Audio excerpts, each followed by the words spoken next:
Thousands of faithful gathered at the Basilica of St. Mary Major to visit the tomb of Pope Francis. Greenland's Prime Minister Jens Frederik Nielsen said that Greenland cannot be bought and the US has not been respectful.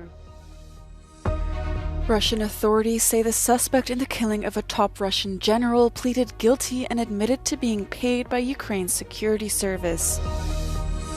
Israeli airstrikes have killed at least 51 people in 24 hours as Palestinians struggle to feed their families amid an ongoing aid blockade. Thousands of faithful gathered at St. Mary Major to visit Pope Francis's tomb. The queues began as early as the first hours of dawn.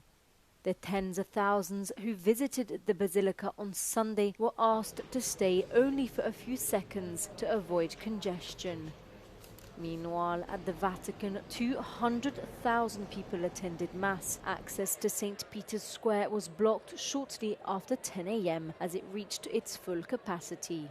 Faithful gathered in the surrounding areas to follow the service on large screens.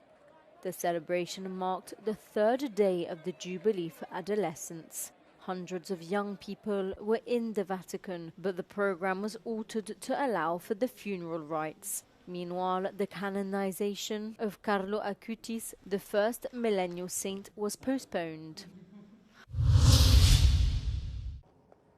Greenland's Prime Minister Jens Frederik Nielsen said that Greenland cannot be bought.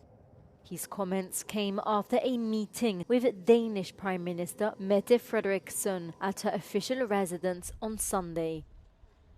Speaking to the media after their meeting, Nielsen called dialogue from the United States not respectful.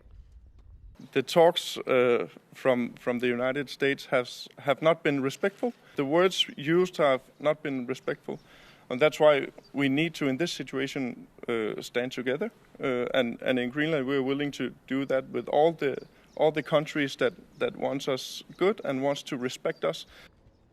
Nielsen made the remarks in defiance of US President Donald Trump's interest in taking control of the strategic territory.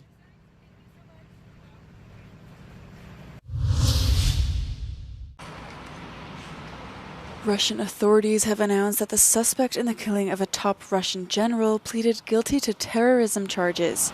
They also claimed the man admitted he was paid by the Ukrainian security service. Lieutenant General Yaroslav Moskalik was killed on Friday by a bomb in his car just outside Moscow. Ukrainian authorities did not comment on the attack, which was the second in 4 months targeting a top Russian military officer.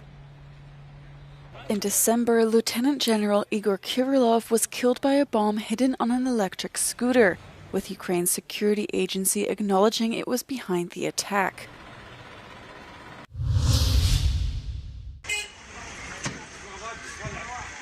Hospitals in Gaza received the remains of 51 people who were killed in Israeli strikes over the span of 24 hours, the health ministry said on Sunday. The Israeli military has carried out daily waves of airstrikes since 18 March, when it ended a 6-week ceasefire with Hamas, and ground forces have occupied more land to expand a buffer zone, controlling around 50% of the territory. It has also blocked the entry of all humanitarian aid to Gaza for nearly 60 days.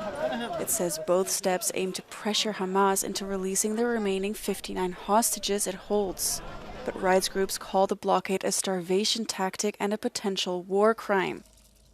Aid groups are running out of food and Palestinians struggle to feed their families. Meanwhile, Israeli anti-government protesters continued with their weekly rallies on Saturday, demanding a ceasefire and hostage deal. Hamas said it has sent a high-level delegation to Cairo to continue the indirect ceasefire negotiations with Israel.